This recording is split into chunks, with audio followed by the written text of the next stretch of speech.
एक समय की बात है। उत्तर भारत के एक छोटे से गांव में रामपाल नाम का एक किसान रहता था। रामपाल अपनी खेती के साथ साथ जीवन के हर मोड़ पर निराशा और उदासी का सामना करता रहता था। उसके मन में अक्सर अंधेरे विचार छा जाते थे और वह यह नहीं समझ पाता था कि जीवन में खुशियां कैसे वापस लाई जाएं।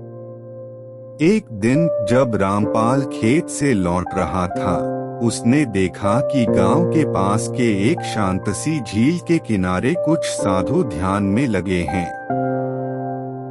उनमें से एक, जिनकी चमकती आंखों में असीम शांति थी, धीरे धीरे रामपाल के पास आए।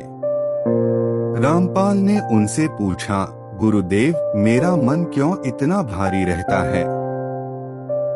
मुझे हर पल दुख और निराशा क्यों सताती है? बुद्ध ने हल्की मुस्कान के साथ कहा, रामपाल, दुख हमारे जीवन का हिस्सा है, परंतु यह तुम्हारे मन का स्वामी नहीं हो सकता। जब तुम अपने अंदर की शक्तियों को पहचानते हो, तब तुम इन दुखों को भी पार कर सकते हो।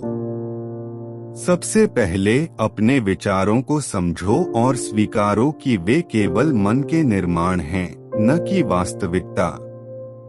बुद्ध ने आगे समझाया, जब भी तुम्हें लगे कि दुख गहराता जा रहा है, तो कुछ समय के लिए शांत हो जाओ। अपनी सांसों पर ध्यान दो। धीरे धीरे सांस लो और छोड़ो। यह तुम्हें वर्तमान में ले आएगा, जहां तुम्हारा मन स्थिर हो सकता है।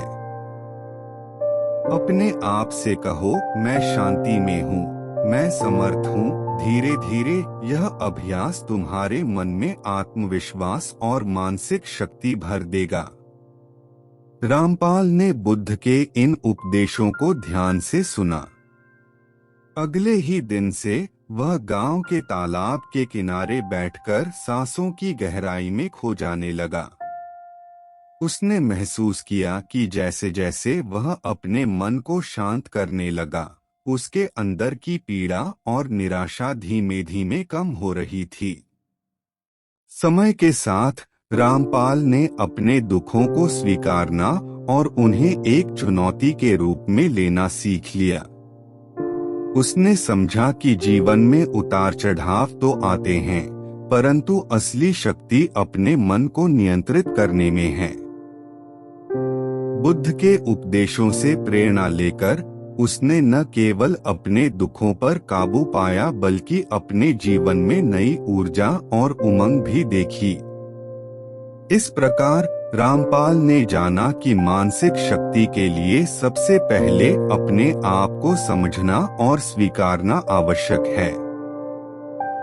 जब मन में शांति होती है, तभी व्यक्ति किसी भी कठिनाई का सामना कर सकता है और जीवन में आगे बढ़ सकता है।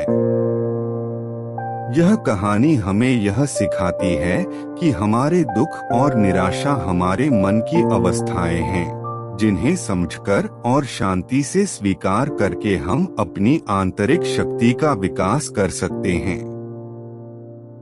जैसे बुद्ध ने रामपाल को बताया, जब मन में शांति होती है, तो जीवन में हर कठिनाई हल्की सी लगती है।